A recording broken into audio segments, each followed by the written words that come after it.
and welcome to Pasture Bedtime Events. I'm your host, Jadzia, and I will be guiding you through this month's live stream. This is our first official event as Pasture Bedtime. I'm so excited to share it with you all. We have some wonderful stories lined up for August, all about animals. It's going to be amazing. Stay tuned. For this event, we decided to support Paignton Zoo.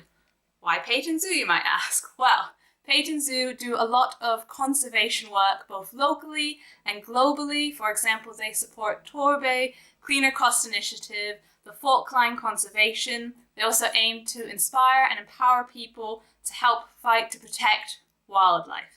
And obviously, we want to help in this. So, without further ado, here is our first story. It is written by Rebecca Kinder and read by the lovely Cedric. This is The Great Escape. Today's story, written by Rebecca Kinder, is called The Great Escape, and is inspired by a partially true story. It is read by Cedric Rischitelli.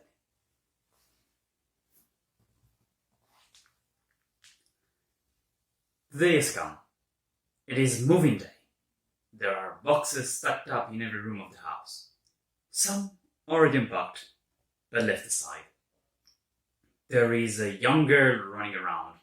Boxes are surrounding the young child of around 5 years old, with her pulled and tamed back into two drapes that lay part way down her back, and curled against her is her doll. This doll she takes everywhere with her. It was her first ever doll that she had been gifted when she was born. She sits on the floor, starts to lightly sing to herself as she is playing with the doll that she referred to as Miss Lily. She is singing and laughing and playing by herself. Everything had been so loud for days as they'd been packing all their stuff to move.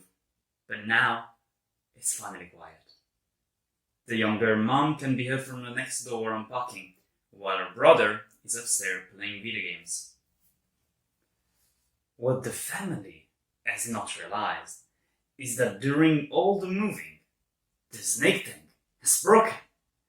There is just enough room that Phoenix, the family corn snake, has managed to slip out. "Sweetie, are you okay?" the mother asked. "Yes, Mama, I am."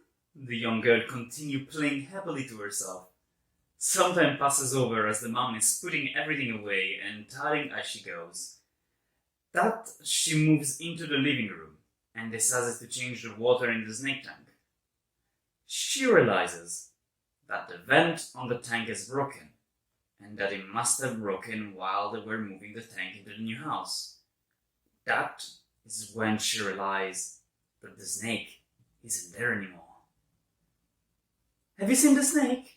the mother asks while popping her head into her son's room. The boy does not look up. He just keeps playing the game. He has a smirk etched into his lips. "Isn't she in her tank?" "Nope, it is broken. She's gotten out. Do not tell Bex. She'll freak out." The boy just laughed at this because it's very true. His little sister did not like animals of any kind. He remembered back to her running away from the baby lambs at the farm. The mother and son are running around, moving boxes around, looking for any place that the young snake could be hiding. The mother pulls up loose floorboards, looking to see whether she's underneath, trying to make a great escape. But they find nothing, not even a hint she had been there at all. And there lay the snake, just curled up on top of the boxes in the living room, happily slipping away the day as the family panic going from room to room. It was not the mother or the son who found her. Even though the mother and son had been trying to hide the fact that the snake had gotten out, the young girl realizes and starts spinning around, looking for her small friend. So, the girl that has always run away from all the animals at the farm finds the snake. ya! She laughed to herself. I knew I could find ya. See what a big girl I am. Mama will be so proud of you, won't she? The young girl shouts down. Mama, I found her. Can I have a hold of her, please? Pretty please. I am big enough now and she's my friend and she's lovely. The mother rushes downstairs and sees the young girl in front of the snake. She laughs at the smile that is on her daughter's face. You can go back into playing. Beck found her, she shouts up to the young boy, who has followed her into the room. He runs up the stairs so quickly that all you can hear is the stomp on the stairs. Of course he can hold the snake, but you have to be careful, the mother says. She carefully picks up the snake and passes her to the young girl, who is sitting on the floor, beaming up at her mother. The mother sits on the floor with her daughter and spends this quiet moment with her. Thank you very much. Thank you to Cedric for reading our first story of this event. Once again, that was beautifully written by Rebecca Kinder, a story about Phoenix the corn snake, and a reminder that snakes can make good pets too, provided that they don't go missing and that you're not afraid of them, like I am. So our second story of this event is called Big Nose Problems. It's written by Ella Good, and reading it will be Helena Beauchamp. So please enjoy.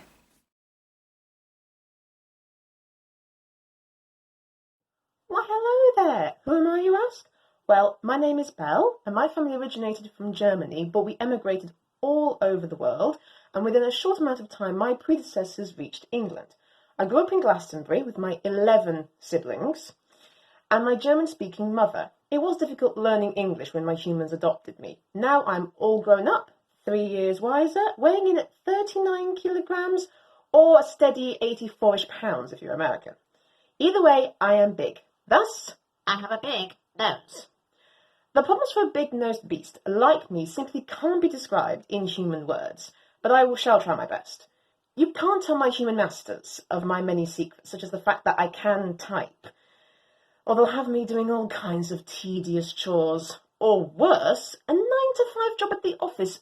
Goodness, I couldn't bear to do such a thing. I'm a Doberman. They might even have me translating German literature for their own capitalist gain. I couldn't do such a thing, and I shan't. No! Not again. My nose. There I was, minding my own business, smelling the front door, and someone just had to open it. Just how selfish are these humans? I'm a dog, I have dog problems. I'm always getting told off for putting my nose in places it doesn't belong, howling at the moon, stealing food off of a spoon, watching people eat, and trying to eat the cat. It's not my fault he smells irresistibly tasty, is it? I hear something. What am I hearing? Belle! Ah, that's me! That's me! I'm running as fast as my fluffy legs can carry me, and my tail is swinging out of control like a medieval flail. I can't contain my excitement any longer. Oh no, I need to pee! Ah! But I see my human holding my lead. I can't believe it's time for walkies. I can just hold it in. I'm so excited. I get to smell trees and smell the grass and lick stuff. Hallelujah! I'm walking down the street. Everyone knows me. I'm bad to the bone. I'm a big Doberman. Those poodles see me, they hide away. I be waltzing, looking fine. Finally, I can see the park. My human releases my lead. I'm finally freed of my chains, and my nose shall conquer all in sight. Who is that I see? My, isn't Rex the Bulldog looking wonderful? Apparently, his humans put him on a grain-free raw food diet, and I must concur, he is looking great. However, he does smell different, and I can't decide if it's a better or worse smell. What is this I see? A sworn mortal foe. It's a seagull. I must plan my assault attack. Will I take him on via the rear, or will I strike head on? Well, there isn't any other way, so I must. Charge! I run, I hop, and I strike. Unfortunately, yet again, I wasn't fast enough, and I failed my mission. Now, to add further humiliation, I hear my master shouting at the top of their lungs. Belle, get back here! Alas, I am left with no choice but to run back. Oh, cheese. They are super mad this time. I must use my cute Doberman charm puppy dog eyes. Seems to be working. They aren't shouting at me so much now. My master is speaking. Oh, Belle, how can I be mad at you? You're so adorable. I'm sorry, Belle. Here, have a biscuit. Victory is most certainly my destiny. Yes, I've done it again. I have charmed my master with my cuteness. It's home time now. I shall take a great big nap when we get home. Good night now.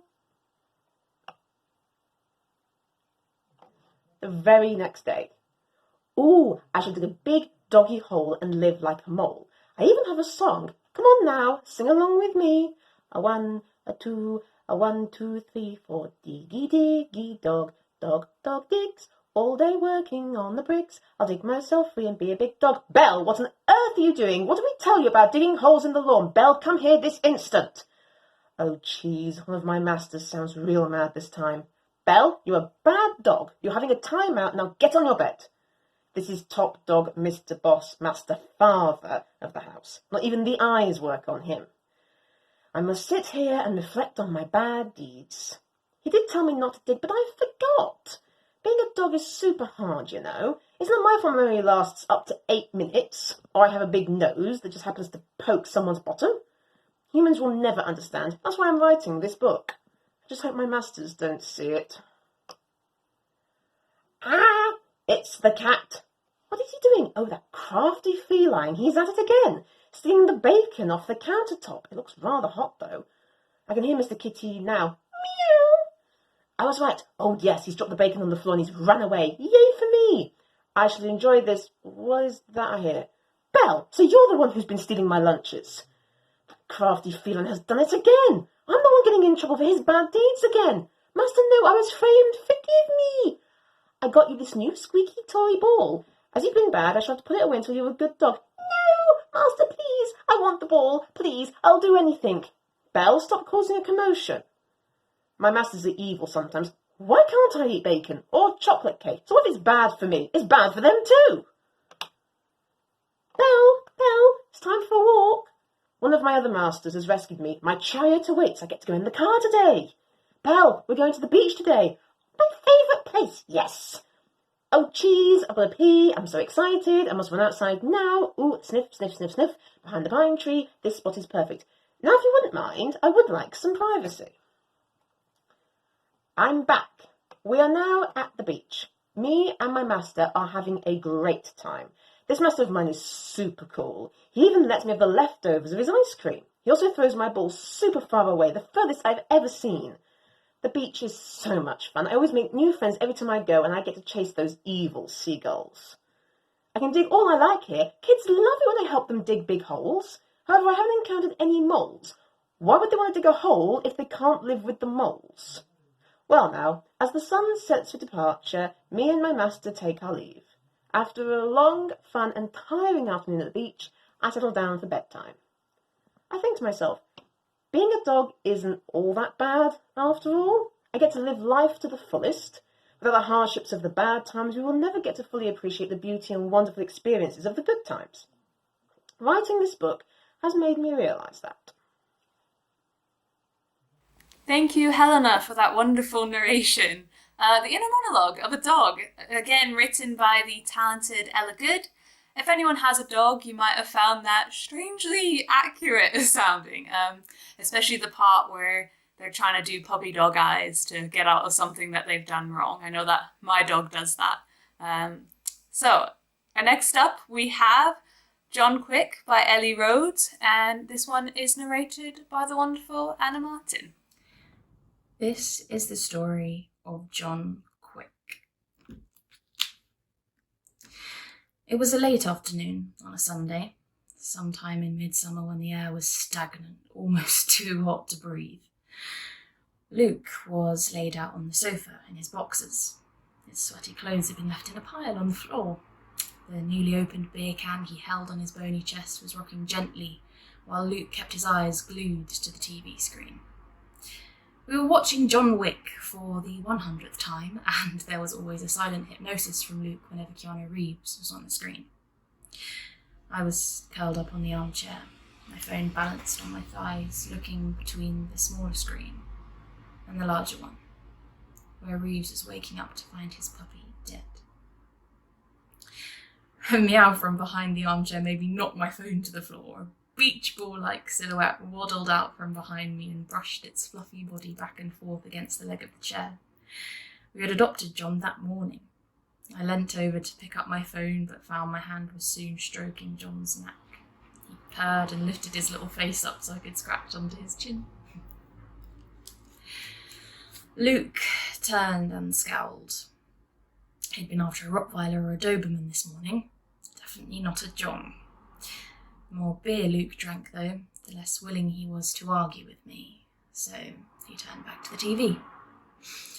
John was an odd name for a cat. It sounded too human. I started thinking of more cattish names as he migrated under the beer-infested coffee table.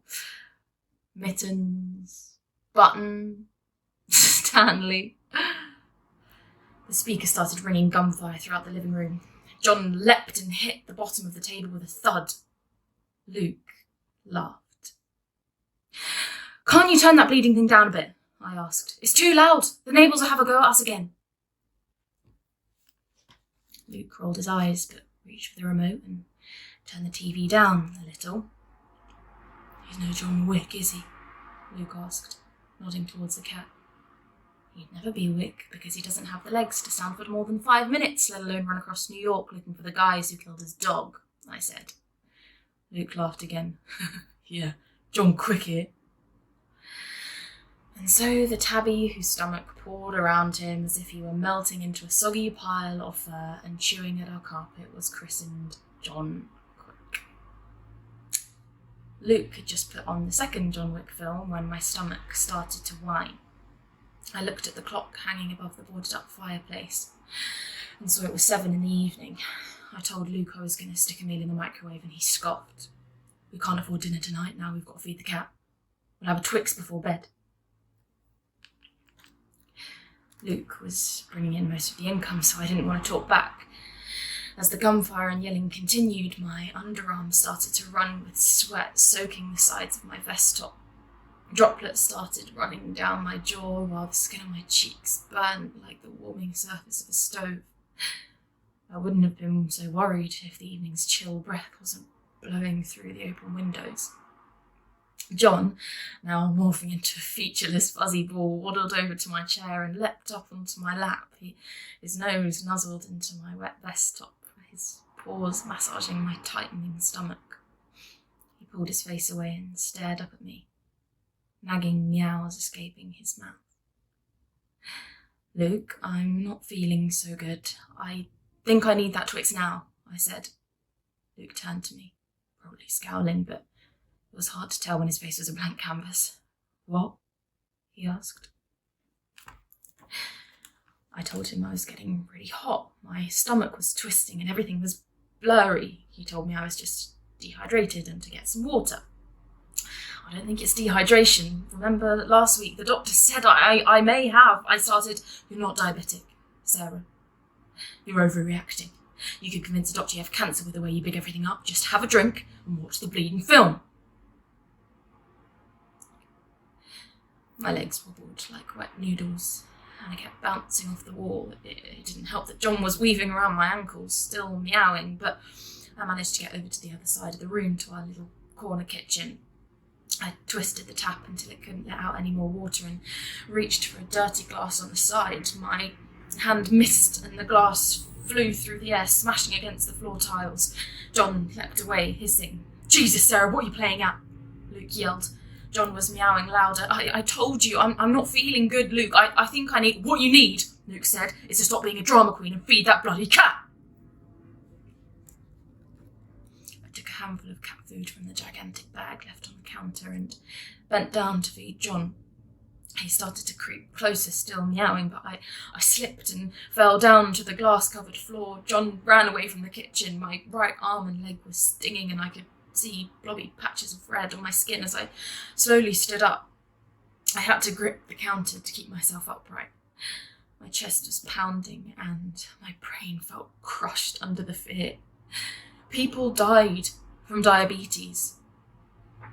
I slowly made my way to the cabinet where Luke kept the snacks. John had come back and was scratching at the drawer, so I had to push him away to open it. Luke got up when he saw me with a Twix bar and grabbed my hand. "Don't you dare! I told you to wait!" Luke shouted. The gunfire on the TV, Luke's voice and John's meowing reverberated around my skull. My body felt overworked and like it would just collapse. I had to get to the hospital. The Twix slipped from my sweaty hand and Luke fell to the sofa with it. I stumbled from the living room and out the front door where the sun shone into my eyes and the breeze shifted the sweat across my bleeding hot skin.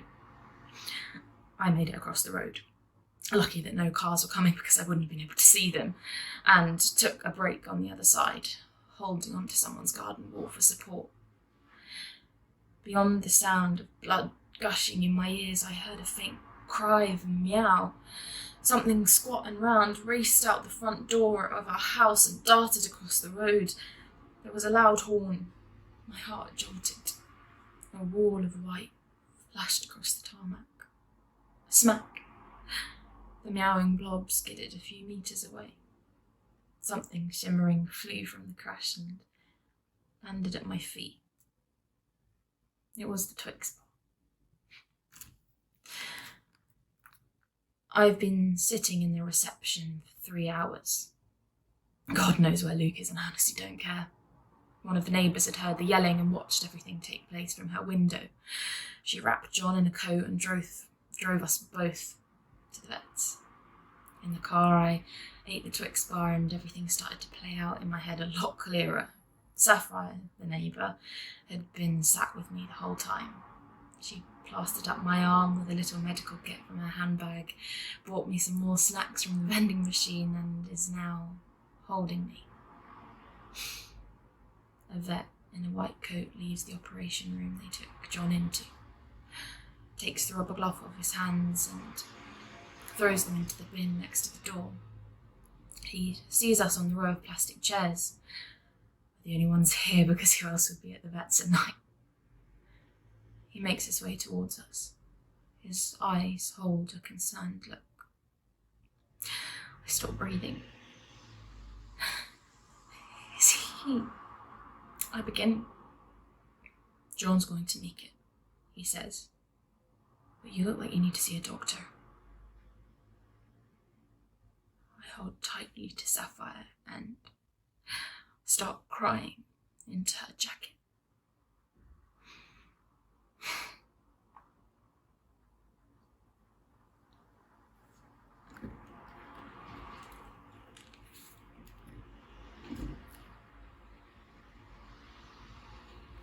Anna Martin there, reading John Quick by Ellie Rhodes. It's amazing how intuitive animals can be, especially when we're struggling with something or we're upset. They're often more attuned than we give them credit for, and I think this story is a wonderful depiction of that. So thank you, Ellie, and thank you, Anna. So, finally, our last story of the evening. This one is by the talented Holly Morris, and it is read by Beth Davey. This story is The Boy and the Wrath of Poseidon. The Boy and the Wrath of Poseidon by Holly Morris. I'd forgotten what it was like to feel the warmth of the sun when I heard him call me. At first, I'd not paid much attention. There'd been calls reaching my cave since I'd made it my home many years ago. But they had never been for me, maybe for help or blessings, sometimes a desperate prayer of salvation for whatever God they cried to. They all ended up the same, resting in the coral gardens, wrapped up and silent forever. But when I heard the call again, it lodged a memory that had stuck like a barnacle in my brain. He was calling me home.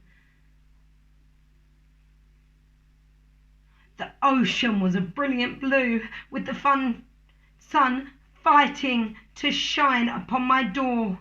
As I peered up to the surface above me, I saw the bellies of the sharks and the bubbles from the shoals of fish, so nothing was definite. But as I heard the song again, I knew it was coming from the cliff. The cave walls cracked and ground as I twisted my way out. my wings already cricketing and jostling to be free, and then I was out, and I could feel my entire body unfold. The coral floor darkened as I stole its light. I felt the tremors of animals dart away, their fears dancing on the water. He's awake, he's coming. Instantly I felt the power again, and as I unfurled my wings, the waves themselves bowed before me. My wings were a kaleidoscope of colours, stained from the coral and the petrol. So they were in an iridescent mix of purples and greens. I felt my master's power surge through the water and into my bloodstream, and I felt the core of my being ignite into a full blaze. Everything came into focus. The invisible current, the tremors of the floor beneath me, the whisper of the Aphrodite calling from afar away. I was the threat of the gods, and I was back to rule the hunting ground. But I wasn't looking for the hunt. I was looking up, ready to answer the call I hadn't heard in so long. I spread my wings, shot up through the water like a bullet, the usual crushing pressure scraping my skin and making my body burst with energy. I did not need my wings to push for. I moved through the water like it was air, barely feeling it. The water became lighter. I felt how it warmed as I got closer to the sun. And then I broke the surface, and my lungs were filled for the first time in years. I drank it in and did a triumphant swoop, letting my wings slice the water. The cliff has grown since I had last seen it, but I could see a figure at the edge, where the call was coming from. I spread my wings and burst up, readying myself to see an army of warriors, or my master in all his glory. Maybe it would be killing after all this time. I wasn't expecting to see a boy. He had been sat on the cliff when I first rose, but now scrambled to his feet, holding the most bizarre weapon I'd ever seen. It was long and thin and wrapped in what looked like the little yellow jaws, but they seemed to be flickering light and attached to a bit of box, which was stuck to the handle. Dangling on some thin string was a small hook with a worm wriggling hopelessly. I felt the kindling of the fire rise at the back of my throat, and I readied myself to blast the boy to bits if he tried to wield his weapon at me.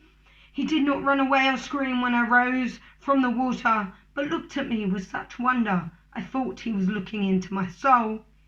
He gasped at the way I shone in the sun, not once flinching at the steam that split from my skin or the way my talons glittered menacingly. He looked like my friend when he was a boy, a little smaller and not as many muscles, but the big blue eyes were unmistakably Killen's. The boy seemed to speak, but I was unable to answer, for he spoke in a tongue I did not know. While I moved and learnt towards the tide over the decade, I had not spoken in so long. I was never given a chance to speak near the end, preferring to kill rather than be killed. I thrashed my tail in anguish, and waves 10 feet high burst into existence. They crashed against the rocks below, causing the whole cliffs to tremor, and yet the boy did not show signs of fear. He scrunched his face, concentrating, and when he spoke again, it was like honey to my ears. "What is your name?" He was speaking in Greek, the tongue of my master. Killen had been the only other human to talk to me in this language with such kindness. I spread my wings as wide as they could go, dousing the boy in the warmth salt spray as I replied, "I am Eldris, the wrath of Poseidon, the ruler of the sea. I am the only one besides my master who the sea listens to, and have brought kingdoms to rest in ruins, never to be rebuilt. I was the first creature of the depths and has been forced to hide and watch humans destroy the home I'd fought to protect. Only resurfaced now because I heard the song only my master uses. The Ballads of the Aphrodite. Poseidon's wife, the boy pointed excitedly. Grandpa Killin reads me their stories every night. That's why I'm here. He brandished his light up stick, which upon closer inspection looked like a fishing rod. I've been trying to catch something so I can ask if it's ever seen Poseidon's palace.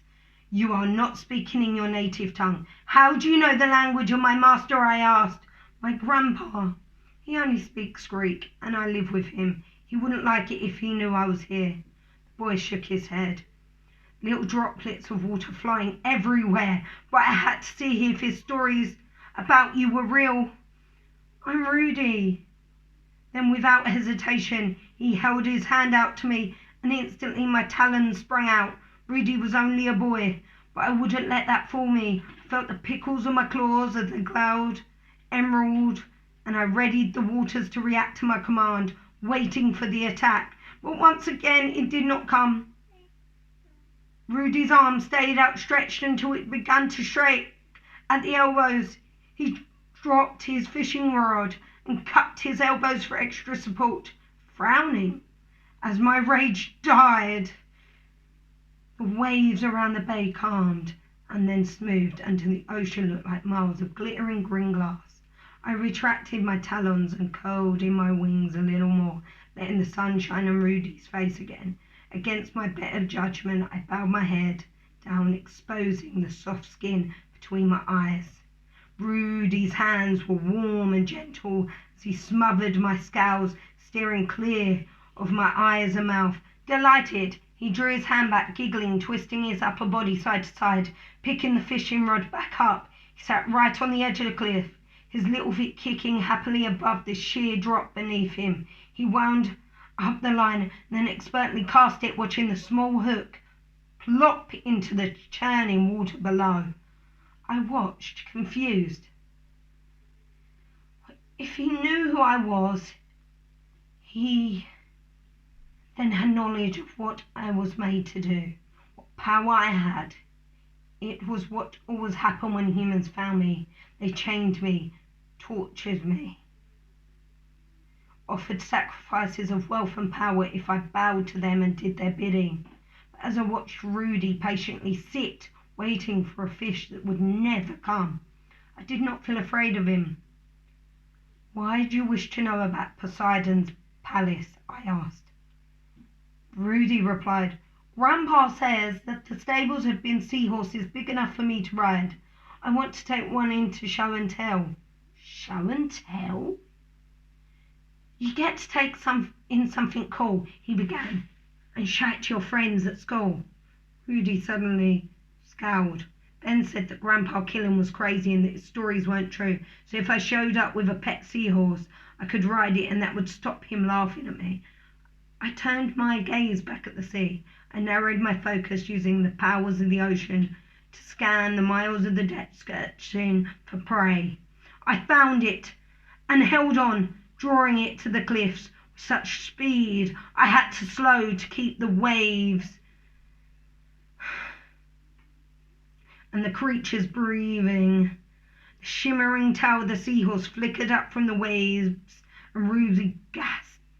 Then, under my orders, there was another burst of showering water, and a colossal seahorse flew into the air, sparkling pink and as large as a chariot, and it took one look at me, shrieked and divided back into the sea. I watched it swim right into Rudy's trap, the line wrapping around its tail and holding it tight. Rudy squealed in delight and started ranting in English, then remembered I couldn't understand him. How did you do that? He asked. I control all the animals in my master's kingdom, I replied. The seahorse is yours to use for tomorrow, so as long as he is returned to Poseidon's stables afterwards. He'll wait for you at the bay at the bottom of the cliff. How can you be sure? Because if he doesn't, I'll eat him. No! Rudy yelled. I snorted. A blast of the sea sprayed his hair. I'm joking. Bring him back to the same shore tomorrow and I'll make sure he gets home. Suddenly I felt the current of the water change. Looking round, I spotted a dark shadow cutting its way through the water, moving around the cliff and coming our way. It was a boat, sleek and robust. I didn't need to see who it belonged to know that there would be plenty of people on its deck. I had to get out there. I must leave, I said abruptly, and planned on trying to escape unseen. I focused my vision on a bright spot between the rocks, tucked my wings up close to my body, and fell into a fast dive. "Will you come back?" Rudy yelled after me as I fell. I waited until I could see the coral under the water before twisting and shooting back up to greet him. I stayed airborne, beating my wings to keep me level with the boy's face. "If you call me, I will come." "You promise?" he asked. I never made promises to humans. Too many times I have heard them lie and break promises to each other. Truth to them is as frequent as the blue men. But I already knew that Zeus himself could set the ocean on fire, and I would answer Rudy's call. "I promise," I said. It was the first and last promise that I ever kept. Thank you, Beth, for reading our final story, and for Holly for writing it and allowing us to be able to share it with you all. I hope you enjoyed each story as much as I did. I love the variety this month. I hope you did as well. Let us know how we did, what you thought of it. As per usual, all of the links to our socials and the way you can donate will be in the description. It's all down below, so go ahead, get clicking. Thank you for staying tuned and for tuning in for this long. If you've made it this far and you listened to all the stories and you enjoyed them, please let us know. We do this off our own backs for fun to raise money for charity. So thank you again. Thank you again. Thank you enough so much for tuning in, for liking and supporting us. You know, we're new to this, so we really, really appreciate it. Now, that's it. We're all done. It's time to bid adieu, and it's past your bedtime. Goodbye.